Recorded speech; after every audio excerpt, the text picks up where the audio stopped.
Hello again, everyone. Welcome back. We are still working on chapter 11 of Chaos by Tom O'Neill.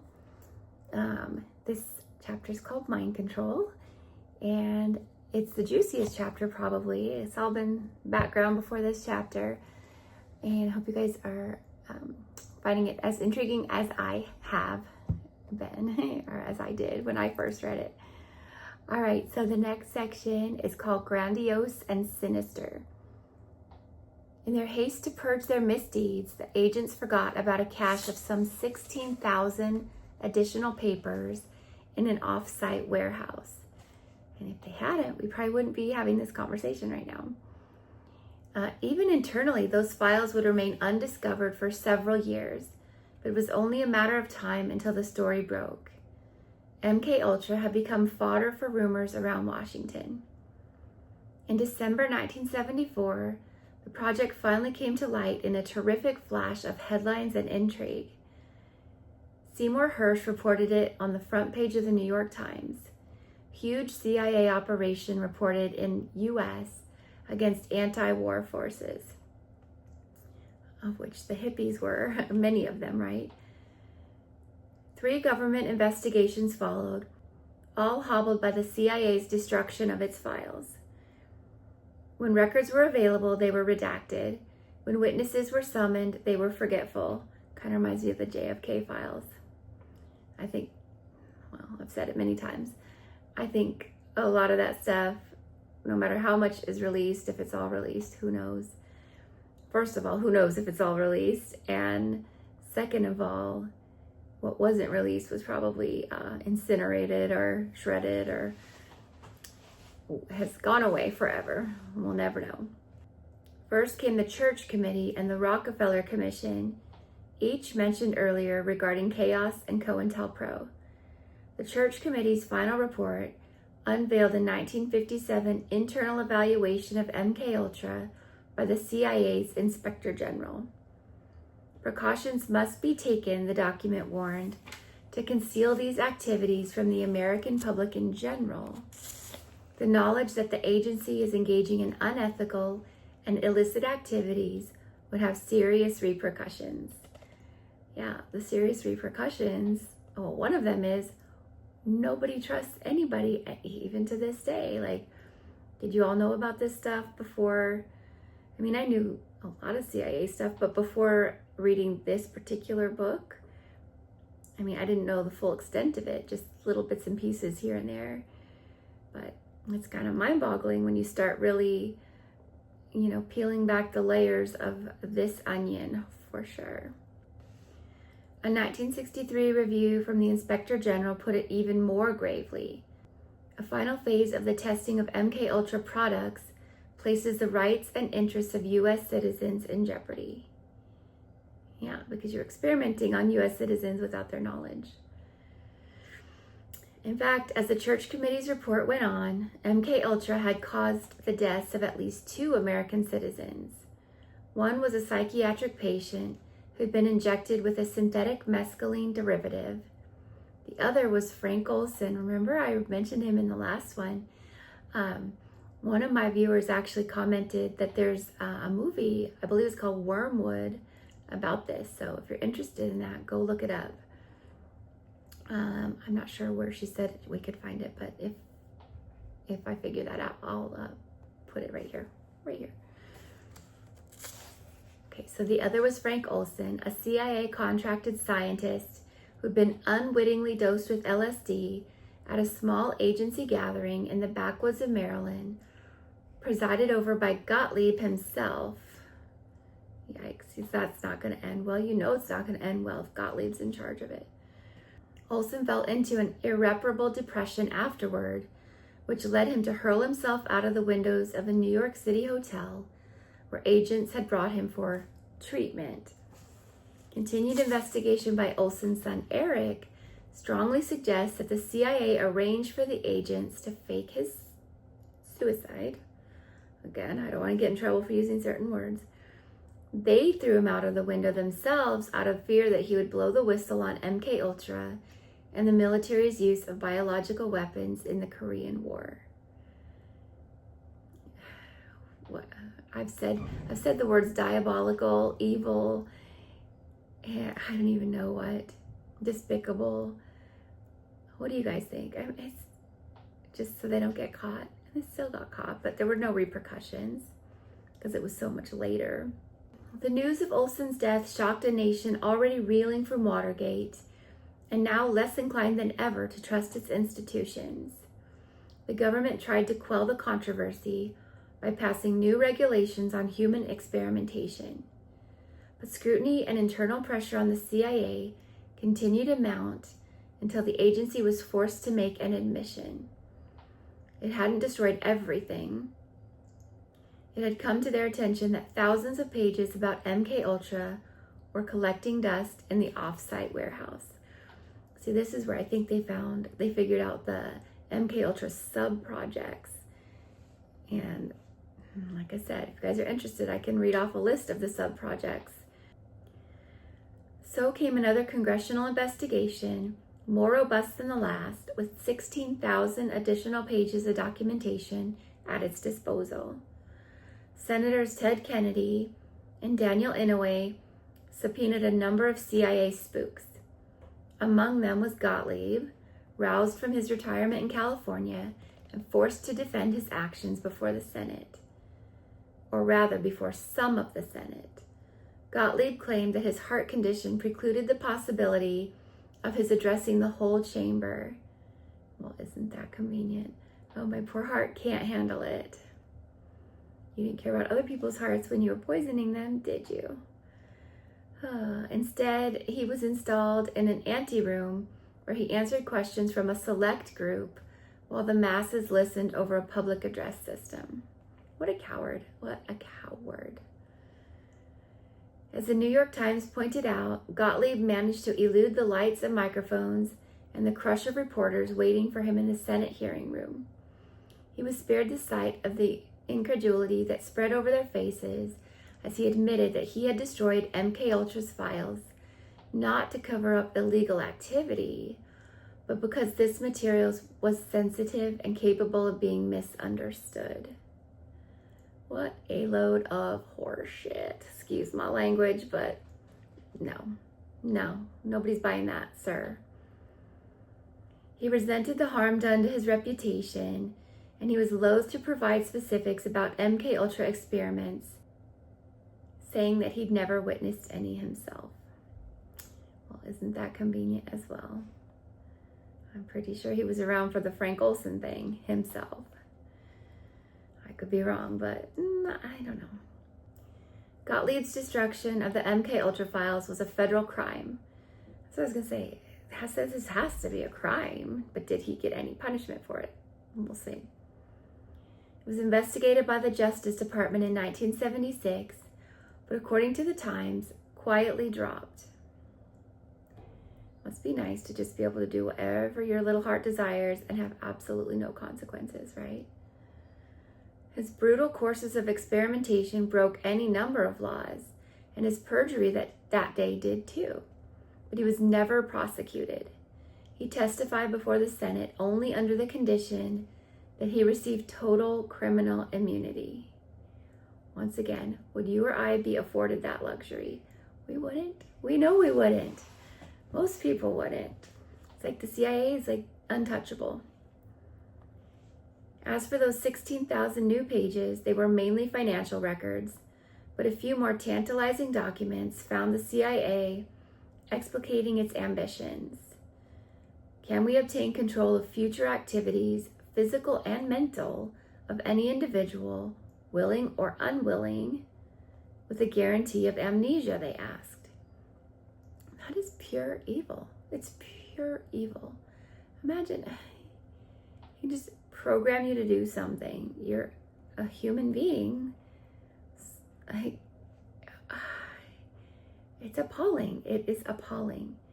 And then they just guarantee that you won't even remember about it, so who cares? I mean, look at Sirhan, the supposed assassin of RFK. I don't believe he was the assassin. I believe they did something to him because he still doesn't even remember anything about, very little about it. well, that's a whole other rabbit trail, but yeah. Okay, so yeah, willing or unwilling, with a guarantee of amnesia, they ask, can we force an individual to act against his own moral concepts? And can an individual be made to perform an act of attempted assassination? I just can't even. So, some of us believe that we have souls, that, there's a higher power that we have to answer to. And these people think they can just break someone, cause them to commit these sinful acts and erase their memory, and it's just no big deal. I mean, you could argue these are mortal sins, right? That they're programming someone without their knowledge to perform. It is the definition of evil. It's evil. There's no other word for it. Oh, it's sickening, right? Sickening. Senate investigators condemned MKUltra unanimously. Kennedy branded it perverse and corrupt, an erosion of the freedom of individuals and institutions in the name of national security. Oh my gosh, for once, I'm actually agreeing with Ted Kennedy on something. I can't believe it. Anyway, called it grandiose and sinister. The CIA's new director, Stansfield Turner, swore that he'd sent all existing MKUltra files to the Justice Department, which would mount a thorough investigation. As thorough as it can be with most of the things destroyed, right?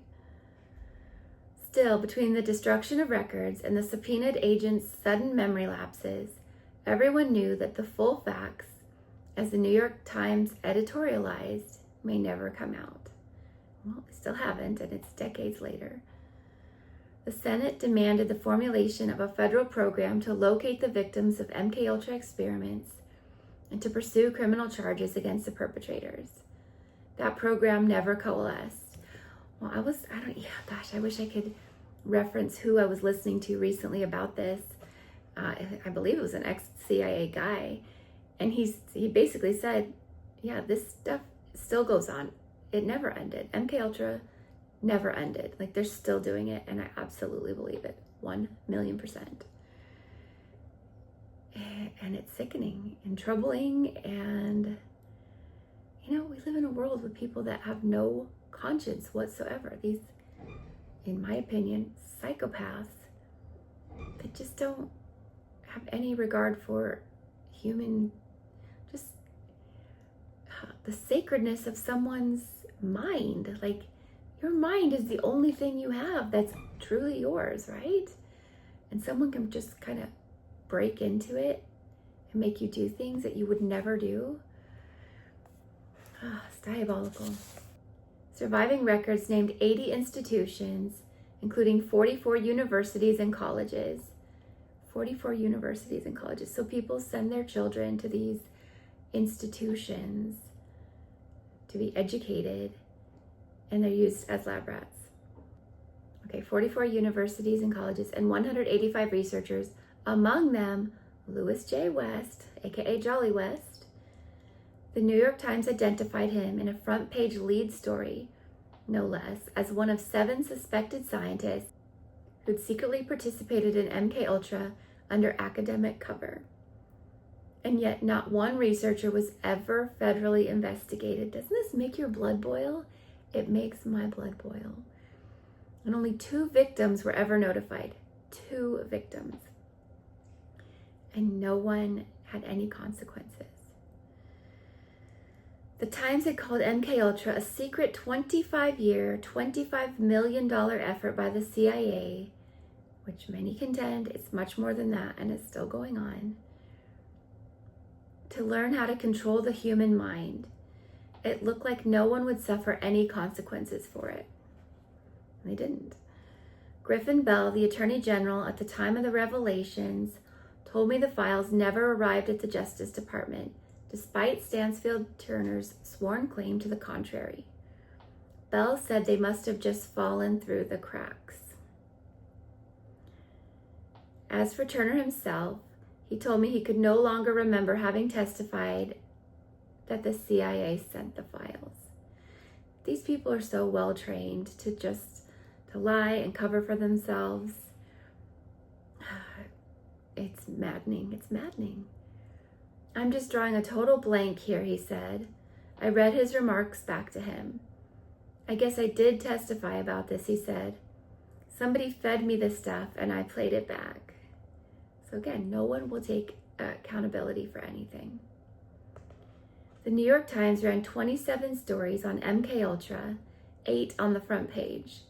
But no one in the press corps and none of the senators involved followed up to see that the promised investigations took place. Since then, the program's bewildering significance has been engulfed many times over by other controversies. Receding into the rearview mirror, it looks like just another example of the CIA's megalomania at the zenith of the Cold War.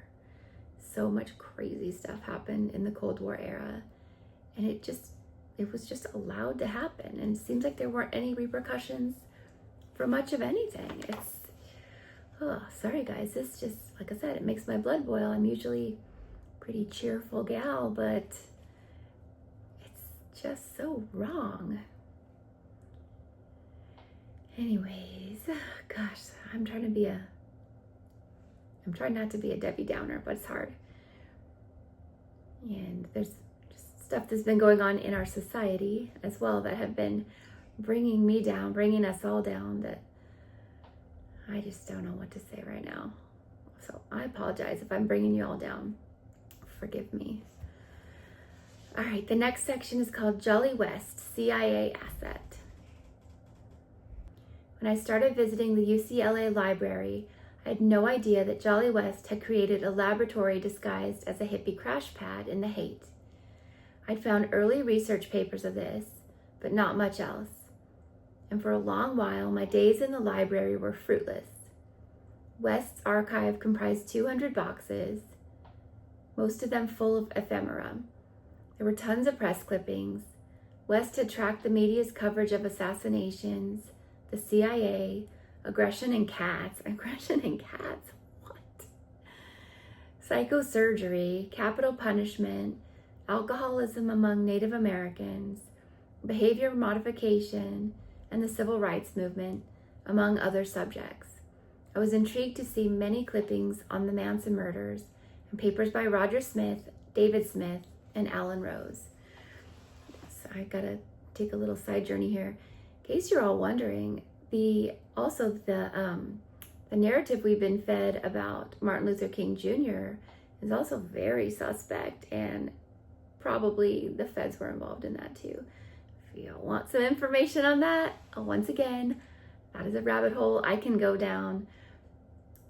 Like I said before, certain subject matter, criminal things, well, this included probably, certain words you really just cannot use on YouTube without them flagging you for it being improper content. But I could try to delve down the MLK conspiracy rabbit hole if anyone's interested in that.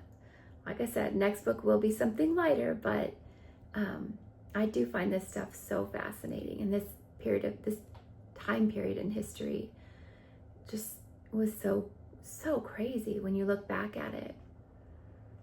Okay, moving on.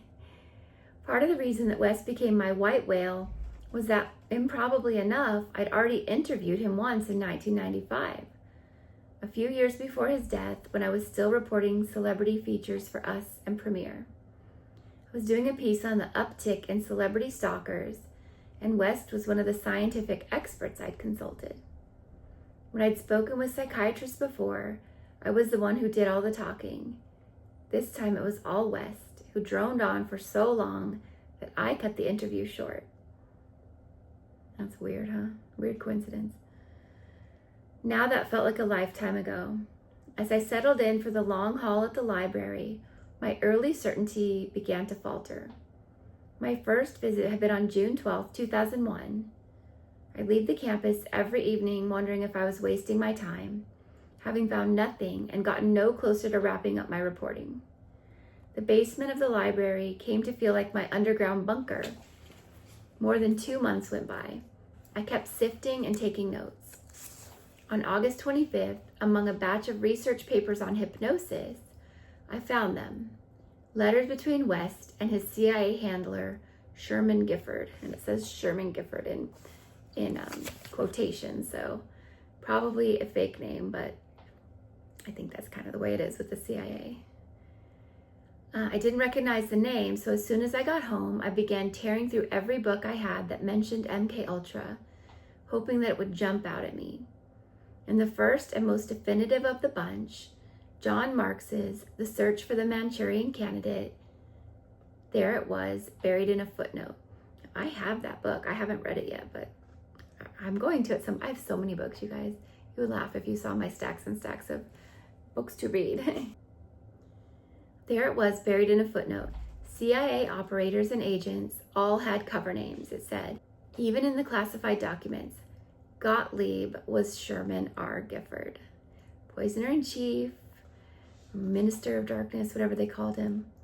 Sherman R. Oh, it's not Gifford, it's Grifford. Sorry about that, guys. Sherman R. Grifford is the one and only diabolical Sidney Gottlieb. So West had really lied all those years. Not only was he a part of MK Ultra, he'd corresponded, here it is, it's the Black Sorcerer, I got it wrong.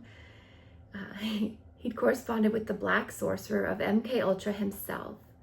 Preserved in his files, the letters picked up midstream with no prologue or preliminaries. The first one was dated June 11th, 1953, a mere 2 months after MK Ultra started. West was then chief of psychiatric service at the air base at Lackland, Texas. Addressing Gottlieb as SG, he outlined the experiments he proposed to perform using a combination of psychotropic drugs and hypnosis. Enumerating short and long-term goals, he offered a 9-point list, beginning with a plan to discover the degree to which information can be extracted from presumably unwilling subjects, like prisoners of war and that kind of thing, which I'm sure it was Joe Schmo that they were experimenting on, and probably soldiers, mental patients, things like that, people that couldn't really, what could they do? Through hypnosis alone or in combination with certain drugs, possibly with subsequent amnesia for the interrogation and or alteration of the subject's recollection of the information he formerly knew. So that's reprogramming someone's mind altogether, like making them forget their memories. Imagine that. You have, I don't know, childhood memories, beautiful or ugly. Someone can just erase your memories. And your memories are what make you who you are. Like, that's your frame of reference for everything you do in life. Your like life experiences teach you how to not make mistakes, or well, some of us don't learn, but you know, that's how you learn, is your experiences.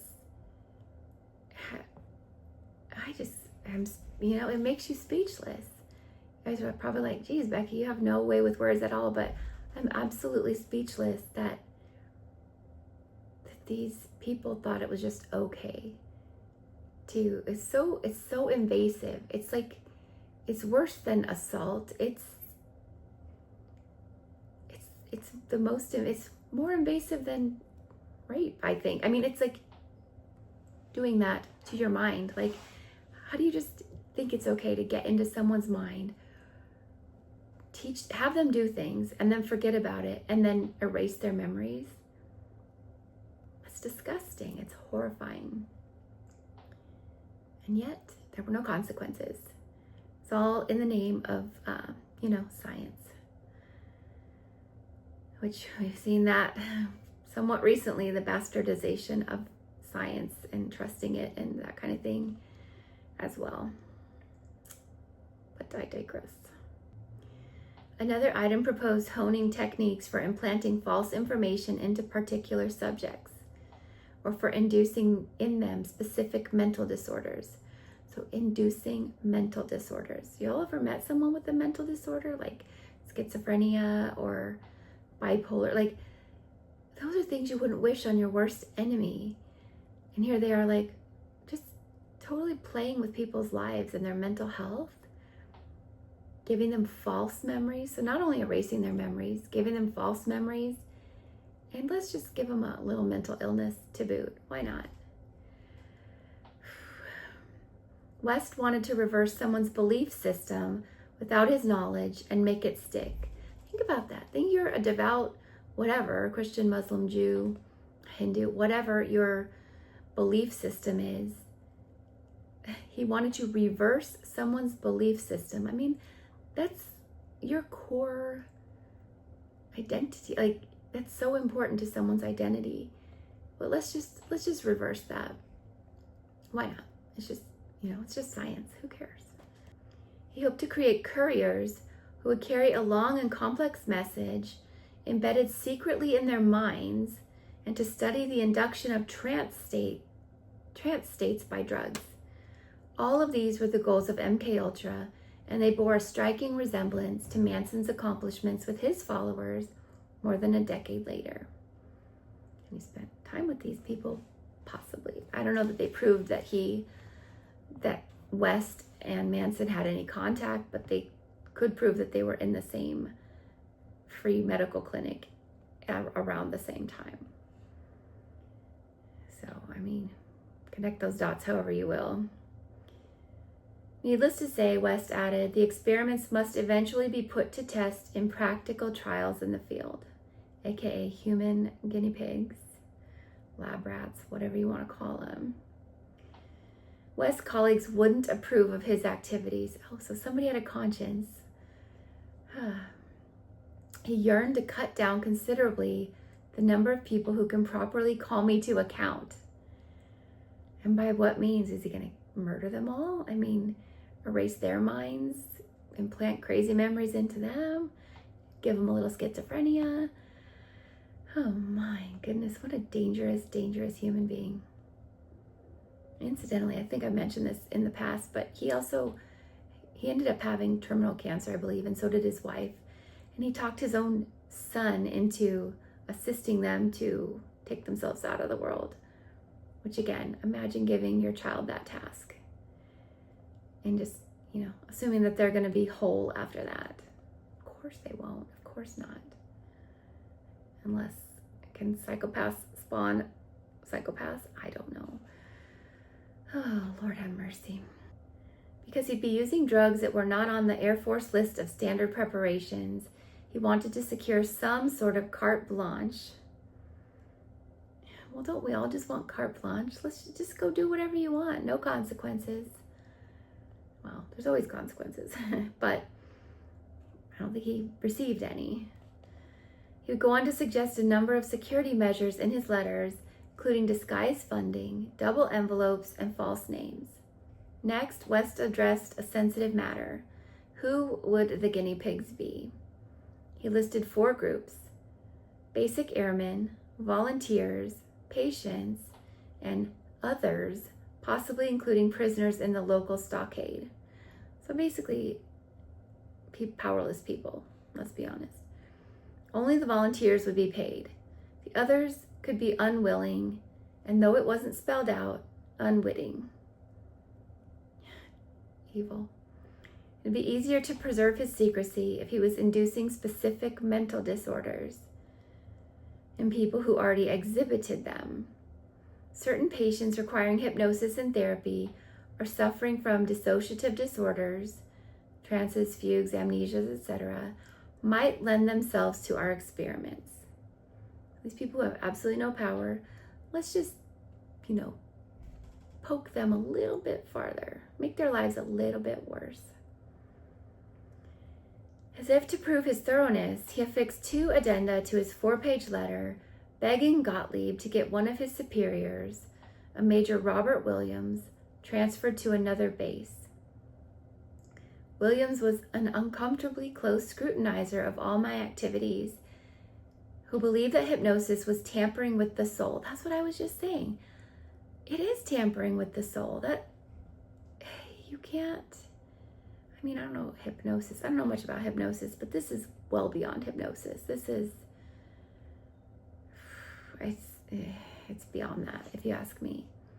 It's not getting somebody to, cluck like a chicken and be silly up on a stage. This is much beyond that. And it is tampering with the soul, in my opinion, as well. Gottlieb's reply came on letterhead from Chemrophil Associates. Chemrophil Associates, a front company he used to correspond with MK Ultra subcontractors. My good friend, he wrote, I had been wondering whether your apparent rapid and comprehensive grasp of our problem could possibly be real. You have indeed developed an admirably accurate picture of exactly what we're after. For this, I am deeply grateful that I found someone as psychopathic as me, in my opinion. That's the thing too. All this stuff, my opinion, guys, and Tom O'Neill's, but how else do you explain it? Someone with obviously no moral compass themselves, right? He would arrange top secret clearances for anyone who might become ensnared in their work, giving West a separate sum for the purchase of materials. Gottlieb saluted his new recruit. We have developed quite an asset in the relationship we are developing with you. West returned the camaraderie. It makes me very happy to realize that you consider me an asset, he replied. Surely there is no more vital undertaking conceivable in these times than breaking someone's mind and taking control of it. With that, the record of their correspondence ceased for nearly 9 months. When it resumed in April 1954, West had begun arrangements to relocate to the University of Oklahoma School of Medicine, which wanted him to head its psychiatry department. He would be a civilian again. Gottlieb commended his new look, noting it appears at the moment to be a move which would in the long run be beneficial for us. He signed off intimately, give my regards to your family. That's the thing too. These people could go home and just live a normal life, have a family of their own, without ever thinking, gosh, would I want this done to someone in my family? Of course not. Of course they wouldn't. West had lied to his prospective employer, writing, my present job is purely clinical, and I have been doing no research, classified or otherwise. Well, why? If this is work you can be proud of, why would you hide it? Because you can't be proud of it because it's evil, huh? The university took him at his word. Now performing his duties for Gottlieb at both the university and the Air Force Base, West asked the judge advocate at Lackland for permission to accept money from the Geschichter Fund for Medical Research. Probably butchered that one, guys, sorry. Which he called a non-profit private research foundation. In fact, as the CIA later acknowledged, Geschichter was another of Gottlieb's fictions, enabling him to keep West and other researchers properly paid. That's why you ever hear of black budgets? You hear about in the military, say somebody orders a stapler or a hammer or something that would cost very little money, and it costs hundreds of dollars. I've heard that that's how they fund this stuff. It's not, they're paying their $10 for a hammer or whatever, and the additional hundreds of dollars go to these front companies to fund things that nobody knows about. That's why it's called a black budget. It's off the records and secret. That's my understanding of it anyways. So Geschichter was another of Gottlieb's fictions, enabling him to keep West and other researchers properly paid. By April 1955, West had moved permanently to Oklahoma City, but the Air Force insisted he return to Lackland weekly to serve out the remainder of his contract. Gottlieb, who evidently attempted to pull some strings, wrote in September 1954 to relay some frustrating news. The Air Force will not release you. Although this rather adequately stops our present effort, it does not erase the need for research in the field. I'm suggesting, therefore, that you give some thought to the period some 20 months hence and the plans which might be made in the interim. So you got 20 months left in the Air Force. Why don't you just use that time to plan some more evil things? Don't waste your time. 20 months would have put them in April 1956. That year, West reported back to the CIA that the experiments he'd begun in 1953 had at last come to fruition. He was ensconced in a civilian institution, and evidently he found it a less oppressive setting than Lackland had been. In a paper titled The Psychophysiological Studies of Hypnosis and Suggestibility, he claimed to have achieved the impossible. He knew how to replace true memories with false ones in human beings without their knowledge. In case the CIA didn't grasp the significance of this, he put it in layman's terms. It has been found to be feasible to take the memory of a definite event in the life of an individual and through hypnotic suggestion bring about the subsequent conscious recall to the effect that this event never actually took place, but that a different fictional event actually did occur. Evil. The document marked classified was right there in West's files. I had to assume that the CIA had destroyed any copies. So he was so fortunate to have stumbled on this stuff, and we are fortunate that he did and put it in book form, even though it was, well after the fact when people who could have, suffered consequences for their actions were long dead. At least we know about it now. And like I said, so much stuff was destroyed that it makes you wonder what other horrifically evil things were not destroyed. It's like you don't even want to think about what it could have been. The worst, you would think the things that they destroyed first would have been the most damning things, which makes you think the stuff that we did find was bad enough, but think about the worst things that we don't know about. It's hard to imagine. They never publicly acknowledged West's groundbreaking deed. He'd done it, he claimed, by administering new drugs effective in speeding the induction of the hypnotic state and in deepening the trance that can be produced in given subjects. What do you all reckon the new drugs were? Probably LSD, right? Because this was in the 50s. And think about it, was another, 10 years later, 15 years later that the whole Manson thing happened, and they had the hippie crash pad and all that. Experimenting on unwitting subjects. As in his initial experiments, West performed most of these psychiatric feats on mental health patients. The necessity to obtain most of the subject material from a population of psychiatry patients made standardized observations very difficult, he groused. That's what I was thinking. I'm like, if your baseline is already mentally unstable, what's it going to do to somebody who's not mentally unstable? You have no way to really measure that. In the report, which doubled as a request for continued funding, a successful request, West received government backing through 1965, at least, which Manson was 1967 that he was released from his prison. And then shortly after that the murders took place. He enthusiastically described a high-tech laboratory he planned to construct at Oklahoma. It would include a special chamber where various hypnotic, pharmacologic, and sensory environmental variables will be manipulated.